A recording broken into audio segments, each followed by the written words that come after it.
This adventure begins in Cairns. The habitat we're going to examine is the mangrove habitat. You may recall from one of our previous videos that mangroves are an unusual habitat. They occur where the land meets the sea. They are swampy, they are salty, they are rooty, and you have to be wary of crocodiles. Let's see what specialist species we can find. Oh look, there's one. It's a mangrove crab. This mangrove crab is especially colorful with its iridescent back and bright red pinchers. However, not all mangrove crabs are as colorful as this one. Here is the maroon mangrove crab, a closely related species. As you can see, it has a more camouflaged appearance. Let's see what else we can find in the mud. What's that darting around? It's not a tadpole, it's a mud skipper. Mud skippers are actually a fish, and they are semi-terrestrial, meaning that they spend a good portion of their life on land. This little guy is the barred mud skipper, but they come in all shapes and sizes, like this one, the giant mud skipper, which can also be found in the mangroves. Now let's leave the dense foliage of the mangroves behind and approach the tidal mudflats of the Cairns Esplanade. These mudflats on the Cairns Esplanade are one of the many critical habitats in Australia for migratory shorebirds, such as this one, the greater sand plover. Every year in September, around 2 million shorebirds arrive in Australia from the Northern Hemisphere. After completing a migration of up to 13,000 kilometers, they then fatten up on the food-rich mudflats. What kinds of foods do they like to eat, you ask? Well, this beach is absolutely crawling with sentinel crabs, which certain shorebirds seem to really appreciate.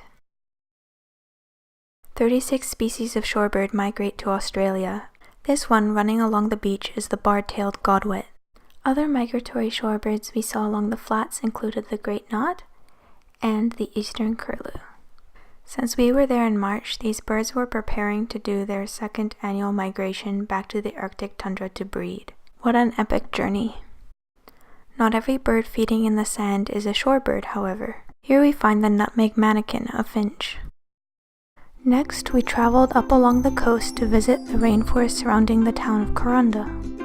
They were filled with stunning butterflies. However, the species that we were on a mission to find was the southern cassowary. And, spoiler alert, we were not disappointed.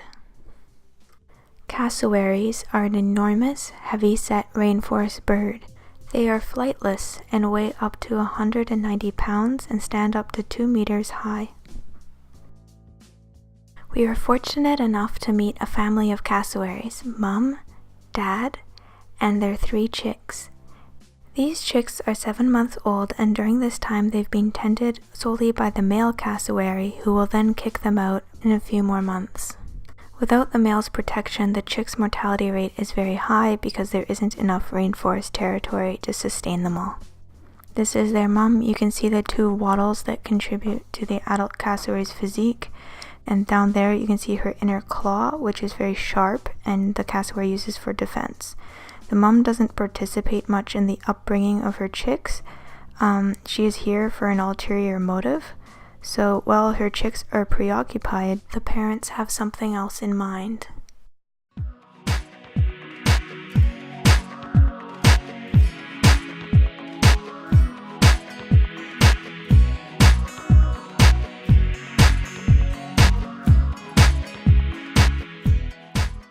Once the cassowaries are gone, another bird emerges from the rainforest. It makes a beeline straight for the cassowary poop. This is the Australian brush turkey. Certain seeds from rainforest fruits will only germinate once they've passed through the stomach of a cassowary, so this poop isn't quite as disgusting as it looks. It is essential for the health of the ecosystem. Next, we traveled inland to the Atherton tablelands in search of another large flightless bird. After scouring through a bunch of farmers' fields in the sweltering heat, we finally found it. The Australian bustard. Now we're going to move further north to Cape Tribulation and the Daintree. Let's see the variety of species you can find just along the beach.